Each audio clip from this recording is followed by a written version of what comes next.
Na ir tada visi žmonės, kurie prisijungia į tą draugų ratą tame puslapyje, jie patys parašo kaip žurnalistai straipsnį, kaip yra blogai gyventi Lietuvoje ir kokie baisūs žmonės yra lietuviai. Ir jie tiesiog padarė straipsnį, kaip žurnalistai. YouTube'as, tikriausiai žinote, tai yra antras pagal populiarumą puslapis Lietuvoje, taip pat ir pasaulyje, turi milžinišką iš tikro poveikį. Ir vieną dieną Delfi pilietis pasidalino savo patirtimi, kad prieš pažiūrėdamas kažkokį video kūrinį, jis iš tikro turėjo išklausyti Putino kalbą apie įvykius Kryme. Iš karto atsidariau savo paskyrą ir tai yra vaizdas iš mano paskyros. Vienintelis dalykas, kuris man buvo rekomenduojamas tą dieną pažiūrėti, tai buvo būtent Putino kalba apie įvykius Kryme. Paprastai čia būna 100 pasiūlymų. Ir jeigu jūs net nenorite žiūrėti to video, prieš pažiūrėdami bet kokį kitą, jūs turite bent porą sekundžių paklausyti tą kalbą ir tikėtina, kad kažką tai užkabina. Kas įdomu, kad kalba yra išversta į anglų kalbą, tai jau skirta vakarų pasauliui, o būtent jau nebe Rusijai. Na ir labai trumpai, kągi galima pasiekti, jeigu taip faktiškai pasakyti, informacinėmis operacijomis. Labai neblogas mūsų manimų pavyzdys iš Krematorsko, Ukrainoje. Vienas iš karinių padalinių, prie jo priartėja civiliai žmonės, taip vadinama 5-oji kolona, už jų stovi ginkluoti žmonės, bet be skiriamųjų ženklų.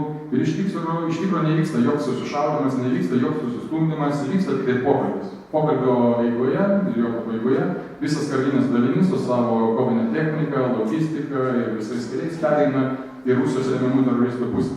Tai parodo iš tikro, kad nesvarbu, kad jūs esate paruošti kaip kariai, kad nesvarbu, kad jūs esate aprūpinti. Jeigu jūs pralošėt savo karą ir mūšį galvoje, tai jūs jį ir pralošėt. Tiesiog šie žmonės nesuprato, kad jie yra savo valstybės piliečiai, jie nesuprato, kad jie yra ukrainiečiai ir tiesiog jie nesėmė jokių veiksmų. Pažiūrėkime labai trumpai į informacinės kompanijos, kurios vyko ir vyksta Ukrainoje ir kokia iš tikrųjų jau ganėtinai ilgai vyksta Lietuvoje. Ir jeigu jas labai grubiai sulyginti, aišku, čia yra labai suspaustas, jos praktiškai dalimis yra labai identiškos. Na, tikriausiai girdėjote tą žinutės apie ukrainiečius, kad tokios valstybės kaip Ukraina nėra, kad jie yra fašistai kažkodėl, nesenai buvo kaip ir broliška tauta, dabar jie visi patapo po Maidano įvykių fašistais. Tai, kad labai daug rusakalbių Ukrainoje, na, kai aišku, jeigu fašistai atėjo valdžią, ten daug rusakalbių, tai fašistai būtinai turi skliausti tuos rusakalbius, nes tiesiog taip turi būti, nes taip visuose kinuose tą karą rodom. Tai mes turim iš tikrųjų eilę metų visiškai panašią kompaniją Lietuvoje. Tai, kad tokios valstybės kaip Lietuva nėra. Jeigu neaptiko dar, tai pasižiūrėję Rusijos ir Baltarusijos spaudą, jūs ko gero labai lengvai tai pyksite, truputį aš irgi apie tai kalbėsiu, kad mes fašistai iš tikrųjų, kai prieš kokius 5 metus skaitydavau tą informaciją, galvodavau, kiek galima rašyti šią temą. Nu, nėra pas mus fašistų, arba nėra jų daugiau negu kitose pasaulio valstybėse. Ir kodėl reikia tą temą pastoviai priminti ir tiek daug jie investuoti, kadangi yra leidžiami dokumentiniai filmai, yra rašomos knygos, kokie mes fašistai, yra daugybė naujienų. Bet dabar pasimatė, nes iš tikrųjų užtenka kažką tai Rusijos auditoriją apkaltinti fašizmu, tai suveikia kaip raudonas skuduras bulius. Jie iš karto priima kaip priešą. Taip pat mes turim daug rusakalbių, tas daug tai vėlgi gerai yra transliuojama, nesakoma, koks yra procentas, tiesiog yra sakoma daug. Na ir automatiškai, jeigu mes fašistai, mes būtinai turime skriausti vietinius rusakalbius ir kitas tautinės bendrijas ir jie nepraleidžia progos iš tikrųjų ištransliuoti, sukurti kažkokį tai produktą arba kažkokias žinias, kad kaip mes skriaudžiam rusakalbius Lietuvoje. Dabar norėčiau perėti apie tai, kaip jie išnaudoja istoriją Lietuvoje ir aplamai, kodėl jie išnaudoja istoriją. Manau, kad šis tyrimas parodo, kodėl tai yra svarbu. Nes tyrimo metu buvo tyrima, kiek žmonės domisi istoriją ir kiek tai veikia jų pilietiškumą. Ir atsakymas iš tikrųjų primityviai yra labai paprastas. Kuo žmonės labiau domisi savo praeitimi, tuo jie labiau domisi savo dabartimi ir ateitimi. Kuo žmonės labiau domisi istoriją, tuo jie labiau pilietiškesni. Tai yra suprantama ir tai yra išnaudojama. Tai kokie yra pagrindiniai keliai? Visų pirma, tai nihilizmo skatinimas. Jeigu jūs pateikėte Lietuvos istoriją negražioje spalvoje, negatyvioje spalvoje, o tai yra daugybė būdų, kaip tai padaryti, žmogus mažiau domisi istoriją, mažiau didžiuojasi savo valstybę. Etninės nesantaikos kurstymas per istoriją, tai vėlgi labai svarbus faktorius. Taip pat, tai dabar, ypač dabar, labai smarkiai perauga į tam tikras teritorinės pretenzijas Lietuvoje, apie ką aš kalbėsiu vėliau. Ir taip pat tas istorinio, kultūrinio erdvės, istorinės kultūrinės iškreipimas. Apie kultūrą aš jau pasakojau ir jeigu vėlgi prisimintume tą dvigalį erelį, tai savo Rusijos auditoriją transliuojam, kiek mes lietuviai blogi, kiek mes esame fašistai. Ir tai yra iš tikro labai netgi suprantama, kad tokia veikla daroma, nes jeigu prisiminsite Rusijos federacijos atliekamus tyrimus, tai jie jau eilę metų iš eilės įvardina, kad vieni iš didžiausių priešų rusams tai yra būtent lietuviai.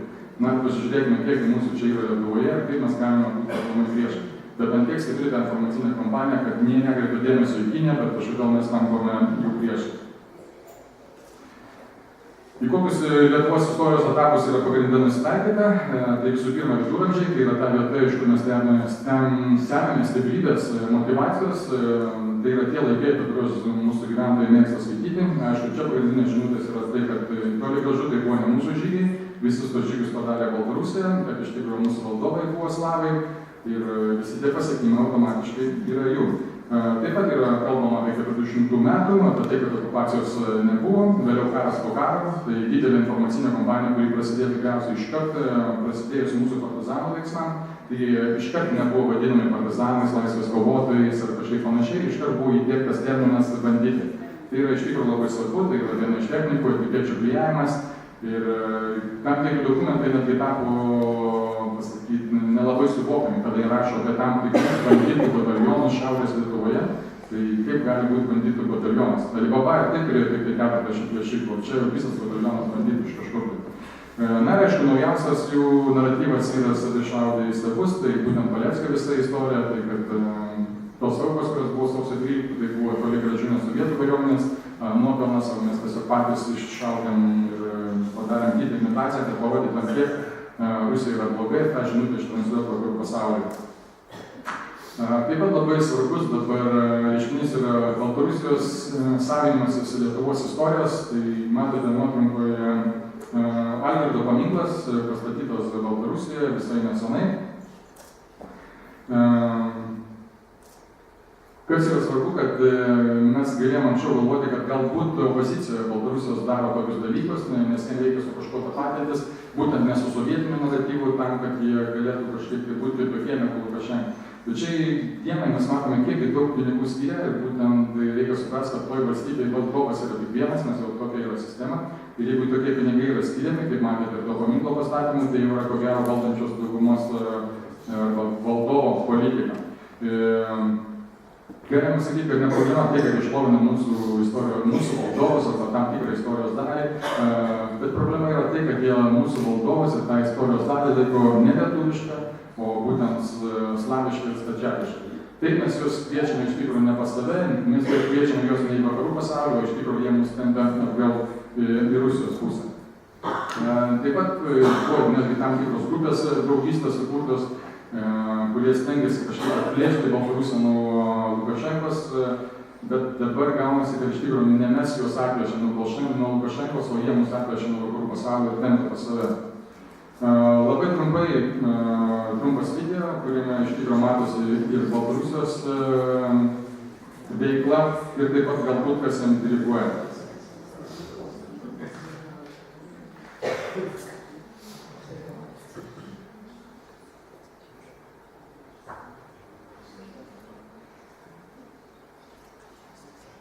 Если бы я был президентом, я бы вызвал посла Литвы, Латвии стоит со мной. Посол Литвы, мы вам отдавали Латвию? Это мы, кровью русских солдат, завоевали у немцев, до Пруссия. Вон из Клайпеда немедленно. Вильнюсский край, отдать Лукашенко, это Беларусь.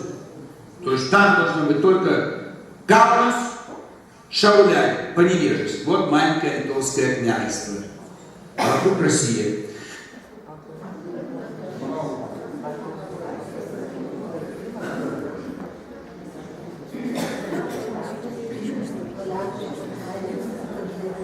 Tai kaip matote, anksčiau mes visi kalbėdome, kad kažkaip tai ginčą mes turime dėl Vilniaus su Lenkais, bet čia jau akivaizdžiai parodė, kad iš tikrųjų Vilnių kažkodėl mes turime grąžinti Baltarusiją. Ir kaip matote, pati žinutė atėjo iš Rusijos pusės, bet iškart pasakyta straipsnė ir Baltarusija, kad matote, štai ir žymus politikai iš Rusijos nurodo, kad Vilnius būtent turi priklausyti Baltarusijai. Ir iš tikrųjų tai yra labai plačiai skalojama Baltarusijos spauda, tai yra Rusijos spauda irgi apie tai ganėtinai senai rašo, kad mes turime tam tikras teritorinės pretenzijas, kurias jie visai įvelka į istoriją. Reikia suprasti, kad istoriją jie išnaudoja kaip ginklą, ne kaip mokslo kaip ginklą. Ir tuo jų istorikai iš tikrųjų skiriasi nuo mūsų istorijos. Na ir kaip žinote, tam tikri karai vadinami, jie buvo padaryti ir Gruzijoje, ir Moldovoje. Kaip matote, ir tokius inkarus labai norėtų įkalti ir Lietuvoje. Kalbant apie partizanus, apie karas po karo, yra vėlgi, kaip minėjau, labai svarbus reiškinys. Ir turi daugybę veiklos šioje srityje. Viena iš knygų yra pavyzdys, kaip matote, teroro aukos partizanus registruotas. Kada mes darėm pristatymą, tai žmonės dažnai sako, kad yra vartę šią knygą ir iš tikrųjų randa labai daug neatitikmenų. Taip pat ir spaudoje mūsų yra nemažai straipsnių, kad pavardės kartojasi, žmonės yra išlaužti, kurie tiesiog mirė ligoninėje ir rašyti kažkodėl, kad žuvo nuo partizanų ir taip toliau, taip panašiai. Turim ir tokias knygas, kurias iš tikrųjų mums norėjo atvežti tam tikri propagandistai iš Rusijos, kada jų neįleido, jie labai greitai suorganizavo tų knygų vertimą į lietuvių kalbą ir pristatymą Lietuvoje. Kaip matote, šios dokumentų rinkime, kalbant, labiau reikėtų sakyti, pagrindinė idėja ta, kad tie, kurie buvo įtremiami į Sibirą, jie buvo toli gražu ne aukos, ne tremtiniai, o jie buvo to nusipelnę, jie buvo nusikaltėliai, prisidėjo prie žydų šaudymo ir juos tikrai dar turėjo ten ištremti. Turime ir tokį, pavadinkime, gilesnę poveikio priemonę, kad Dmitrijus Rogozinas, tikriausiai ganėtinai žinomas žmogus, tuo metu jis buvo ambasadorius prie NATO, atvyksta į Lietuvą ir pristato knygą lietuvių kalba. Tuo metu ta knyga net nebuvo parašyta ir išleista rusų kalba, bet ją iš karto originaliai parašė lietuvių kalba. Be abejo, toje knygoje jis prisipažįsta, kad jis yra kilęs iš Lietuvos bajorų šeimos ir jo protėviai buvo netgi asmeniniai Vytauto draugai ir jie dalyvavo Žalgirio mūšyje ir netgi nukovė pagrindinį Kryžiuočių kariuomenės magistrą. Bet aišku, pagrindinė žinutė atsispindi praktiškai pavadinime, atvažiavę į Lietuvą, aišku, jie bando ištransliuoti ne tai, kad mes esame didžiausiai priešai, kad esame fašistai, bet tiesiog, kad mes esame tokie patys, kad esame labai dideli draugai. Ir vėlgi pasinaudoja mūsų istorijos žinių spragomis.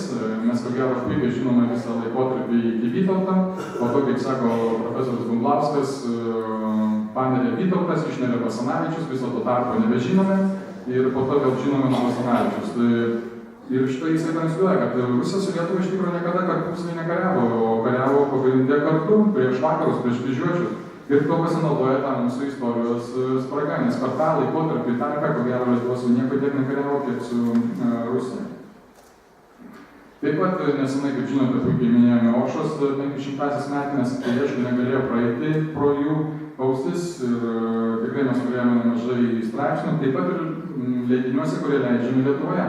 Tai Litovskiai kurie, laikraštis Lietuvoje, lygino Oršos mūšį toli gražu ne su kažkokia minėtina pergalė, bet tai girtuoklių muštynių jubiliejus. Pasisakėme Rusijos ambasados, visos žinutės yra iš tikrųjų labai gražiai sudėliojamos į vieną vietą, aišku, tam tikra diplomatinė kalba, bet visą prasmę mes galime rasti tarp eilučių. Na, ir visų pirma, kad mes turime žinoti, kad mes toli gražu nesame laisva valstybė, nes mes esame NATO ir Europos Sąjungos nariai, tai kokį didžiausią, kaip pasako, tą mes ir darom. Ir kad mes skatame rusofobiją ir kad mūsų vadovėliai iš tai yra taip surašyti, nes, tarkim, Rusijos imperijos laikais daug gero buvo ir pasirodo Lietuvoje padaryta, o štai mūsų vadovėlėse to nieko nėra, tas ištrinta. Ir tai, ko gero, mes ne patys padarėme, mums pasakė iš Rusijos tai padaryti. Kad veltui šventėme Oršos mūšį, nes tai visiškai nereikšminga pergalė, tai buvo tiesiog regionininkų kunigaikščių karas. Na, aišku, jeigu jis įsivaizduoja Rusiją ir Lietuvą kaip vieną padalinį kažkokią, tai aišku, tada vietinių kunigaikščių. Na ir taip pat primena mandagiai, kad štai Vilnių tai Stalinas Lietuvai atidavė, nes tada mylėjo matyti labai Lietuvą, dabar nebemylė, reikia atiduoti. Pažiūrėkime, kaip visą tą kompaniją perauga į kitus jų karinius dokumentus, tai yra Rusijos karinė doktrina. Ir čia pagrindai į centrinį sakinį atkreipėte dėmesį, kad visų pirma jie siūlo su informacinės konfrontacijos priemonėmis, taip jie įvardina tą informacinį poveikį, pajudėti iš pirmo. Tada padaryti tam tikrą įtakojimą vakarų auditorijoje, taip pat ir kitose, ir tik vėliau, jeigu dar reikės, panaudoti karinę jėgą. Čia yra skirtingi laikotarpiai ir skirtingos priemonės sudėtos į vieną vietą. Jeigu mes pažiūrėsime, kad per paskutinius 1000 metų mes buvome okupuoti 2 kartus ir galėtume teikti, kad tos okupacijos praktiškai buvo labiau per įtakojimą, per minkštąją galią, negu per tam tikrus tiesioginius karinius veiksmus. Na, tai 18 amžiaus pabaiga, padalijimai, atsimenant, Ir tuo metu, aišku, mes turėjome monarchiją Lietuvoje ir pagrindinis elementas, ką reikėjo tuo metu įtakoti, tai buvo monarchas ir bajorai. Taigi ganėtinai nedidelė auditorija, kurią galima buvo patirti, pažadėti tam tikrus postus, pažadėti galios ir tai buvo padaryta. Jeigu kalbame apie 1940 metus, tuo metu turėjome autoritarinį, turėjome diktatorių, kaip ir daug kas Europoje, tada reikėjo įtakoti iš tikro jį ir tam tikrą įtakos ratą aplinkyjį. Na, šiai dienai mes turime demokratiją ir turim suprasti, kad mes visi esame taikiniai. Įtakoti šiai dienai reikia mūsų visus, kadangi vėliau mes dalyvavome rinkimuose ir išrenkame tam tikrus politikus, kurie praktiškai priima strateginius sprendimus. Atrodo, tai sunkus uždavinys, bet tam mes turime televiziją, tam mes turime internetą ir kitas masinės informavimo priemonės ir tą pasiekti galime. Taip pat prieš kažkiek metų kalbėjome, kad mes štai žengėme į kompiuterinį amžių, žengėme į internetinį amžių ir dabar turėsime daug informacijos ir tada visi daug skaitys ir būsime tobulesni, daugiau pasiekę ir visi žinosime tiesą. Manau, kad galime su tuo, kad tai neįvyko, tiesiog turime tiek daug tos informacijos, kad žymiai lengviau yra klaidinti žmonės. Žymiai lengviau padaryti tam tikrą rūką, bet tam tikrus reiškinius, kad žmogus iš tikrųjų nesuprastų tos tiesos. Na, jeigu labai greitai pavyzdžių, tai prisiminkime lėktuvas, kuris buvo numuštas virš Ukrainos, iškart buvo paleista daugybė skirtingų nuomonių, netgi ekspertų paaiškinimą, kas ten atsitiko ir kada yra kokios 6 versijos, žmogus sunku suprasti, kuri iš tų versijų yra tikra. Taip pat, tarkim, Rusijos opozicijos lyderio nužudymas turime begalę versijų ir žmogui labai sunku atsirinkti ir iš tikrųjų kaip ten viskas įvyko. Kągi reikėtų daryti, kad būtume laimėtojai šiame kare? Visų pirma, mes manome, kad svarbus žingsnis buvo atpažinti, bet manome, kad šį etapą atpažinom, turime tam specialistų, turime žmonių, kurie tyrinėja tai moksliškai. Vėliau yra labai svarbu tai supažindinti Lietuvos visuomenės, kad tokia veikla vyksta. Tam turime irgi daug priemonių, nes manome, jeigu žmogus tą informaciją žino ir turi tam tikrą imunitetą, tam tikrus šarvus, jis yra mažiau pažeidžiamas. Jeigu mes turime tam tikrus pažeidimus propagandos, jūs reikės stabdyti tiesiog teisiškai. Taip pat, jeigu mes žiūrime veikėjus, kurie yra tos vadinamos senamčios žarijos, reikia į juos nekreipti dėmesio, nejuoktis iš jų, bet tiesiog vėlgi teisinėmis priemonėmis kažkaip visai susitvarkyti. Na ir labai svarbu yra motyvacija ir optimizmo skatinimas visuomeniai. Tai manau, jūs kaip mokytojai prie to labiausiai galite prisidėti. Tai čia praktiškai būtų mano pasisakymo pabaiga, dabar labai norėčiau šių klausimų sulaukti.